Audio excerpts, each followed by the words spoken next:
Hello दोस्तों, बहुत बहुत स्वागत है आपका एग्ज़ाम वॉरियर्स के अगले एपिसोड में।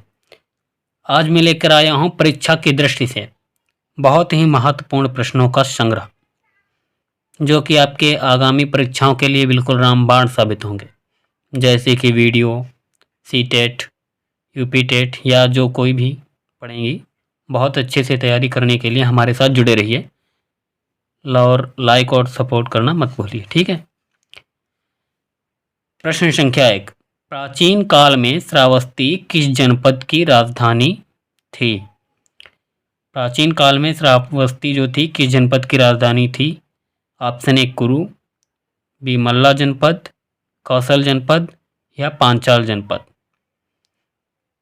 तो श्रावस्ती जो थी कौशल जनपद की राजधानी थी, याद रखेंगे।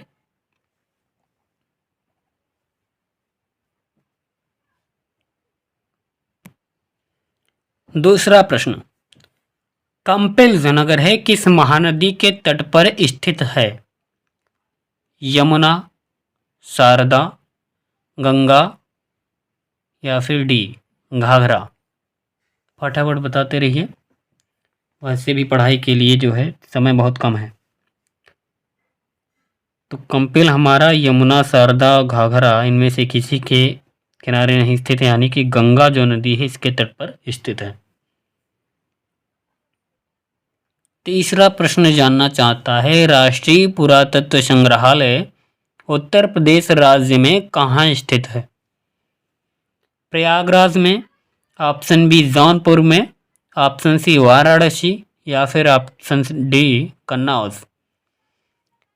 इसमें से सही ऑप्शन आपका हो जाएगा डी कन्नौज। कन्नौज में राष्ट्रीय पुरातत्व संग्रहालय उत्तर प्रदेश राज्य में स्थित है, ठीक है। नेक्स्ट क्वेश्चन की तरफ बढ़ते हैं। चौथा प्रश्न जानना चाहता है, इंडियन अनरेस्ट के लेखक कौन थे? इंडियन अनरेस्ट एक पुस्तक है, आपको बताना है किसके द्वारा लिखी गई थी। दादा भाई नौरोजी, एनी बेसेंट, लाला लाजपत राय या फिर डी वैलेंटाइन चिरोल। दादा भाई नौरोजी तो थे नहीं, इसमें से सही ऑप्शन आपका डी हो जाएगा, यानी वैलेंटाइन चिरोल जी जो थे वो इंडियन अनरेस्ट के लेखक थे। प्रश्न संख्या 5, लॉरेंस वक्र क्या दिखाता है, यही जानना चाहता है। ऑप्शन ए बेरोजगारी, ऑप्शन बी मुद्रास्फीति, ऑप्शन सी आय वितरण या फिर ऑप्शन डी गरीबी। लॉरेंस वक्र जो है हमारा आय वितरण दर्शाता है। अगले प्रश्न की तरफ बढ़ते हैं।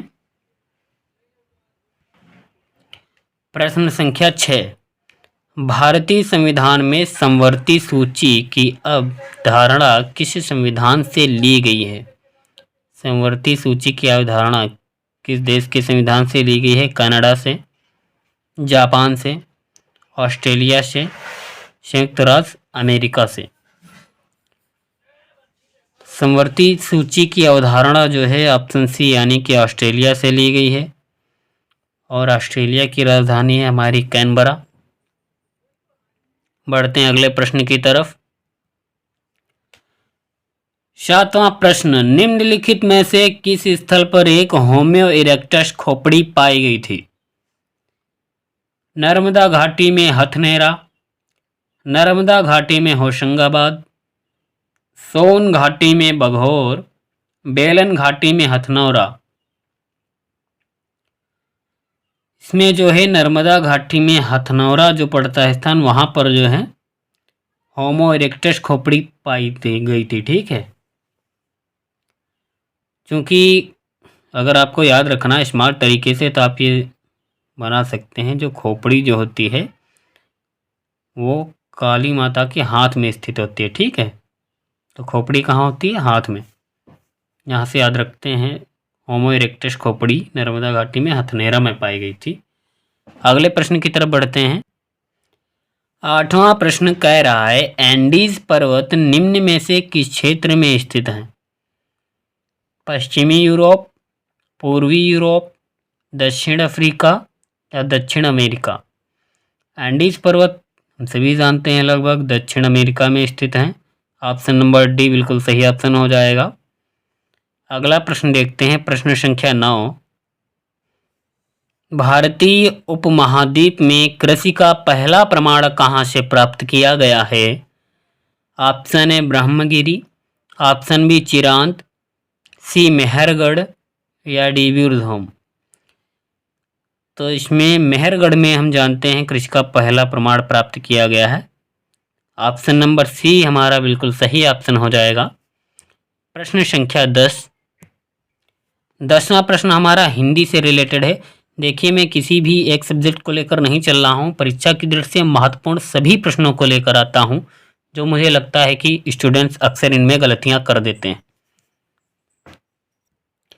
तो 10वां प्रश्न कह रहा है, प्रतिमान में कौन सा समास है? तत्पुरुष, ऑप्शन बी कर्मधारय, सी बहुब्रीहि या फिर डी अव्ययी भाव। क्योंकि प्रति देखकर यहाँ पर कई विद्यार्थी अव्ययी भाव समास लगा देते हैं, जो कि गलत हो जाएगा हमारा। इसमें हमारा सही जवाब कर्मधारय हो जाएगा, ऑप्शन बी।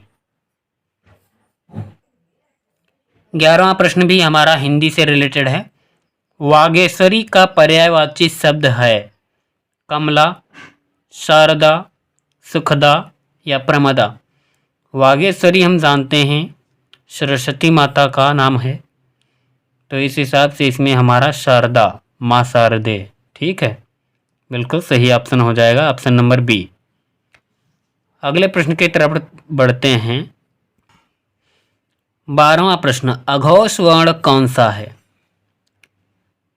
ए ऑप्शन है अ, बी ऑप्शन ज, सी ऑप्शन ह, डी ऑप्शन स। अघोष वर्ण इनमें से सा है, ठीक है, ऑप्शन नंबर डी बिल्कुल सही हो जाएगा।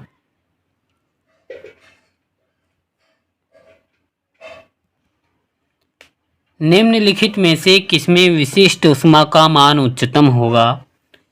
प्रश्न संख्या 13।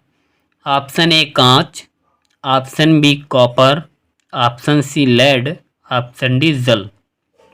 विशिष्ट ऊष्मा हम सभी जानते हैं जो किसी भी द्रव या वस्तु के एकांक आयतन का तापमान 1 डिग्री सेंटीग्रेड बढ़ाने के लिए आवश्यक होती है, उस ऊष्मा को कहते हैं विशिष्ट ऊष्मा, ठीक है। इसमें कांच, कॉपर, लेड और जल में से जल जो हमारा होता है, इसकी विशिष्ट ऊष्मा सबसे ज़्यादा हो जाएगी या उच्चतम हो जाएगी।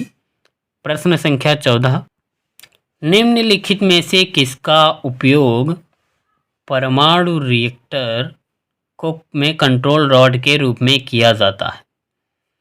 Option A sodium, option B uranium, option C graphite, option D boron. तो कंट्रोल रॉड के रूप में परमाणु रिएक्टर में हमारा बोरान यूज़ किया जाता है, ऑप्शन नंबर डी हो जाएगा, बिल्कुल सही जवाब। अगला प्रश्न देखते हैं 15 नंबर। सोडा वाटर का आविष्कार किसके द्वारा किया गया था? Tivadar Puskas, Joseph Priestley, Petrache Poenaru, James Lord Limpton. तो इसमें हमारा जोसेफ प्रिस्टली जी ने किया था सोडा वाटर का आविष्कार, ऑप्शन नंबर बी बिल्कुल सही जवाब हो जाएगा।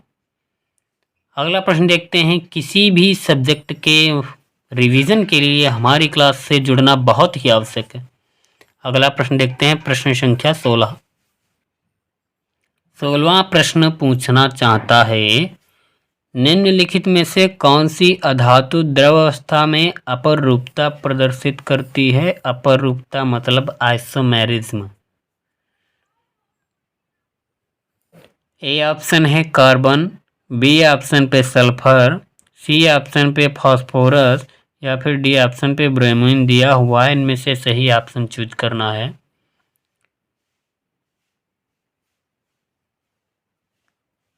तो सल्फर जो हमारा होता है वो द्रव अवस्था में अपरूपता प्रदर्शित करता है, ठीक है।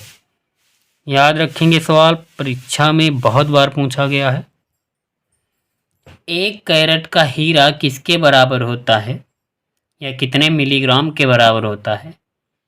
ए है option 100 milligram, option B 150 milligram, option C 200 milligram, option D 250 या 250 मिलीग्राम। तो 1 कैरेट हीरा जो होता है हमारा 200 मिलीग्राम के बराबर होता है। ठीक है, अगला प्रश्न संख्या 18। कार्बोलिक अम्ल किसे कहते हैं? फिनॉल, इथेनॉल, एसिटिक एसिड या ऑक्सैलिक एसिड? कार्बोलिक अम्ल हमारा जो होता है फिनोल होता है, इसको कार्बोनिक अम्ल कहा जाता है। ठीक है, प्रश्न संख्या 19 की तरफ बढ़ते हुए, स्पीक मैके की स्थापना किस वर्ष हुई थी? स्पीक मैके का मतलब होता है the society for the promotion of Indian classical music and culture amongst youth. ठीक है, इसकी स्थापना की थी डॉक्टर करण सेठ ने और आईआईटी दिल्ली में। कब की थी? 1977 में की थी।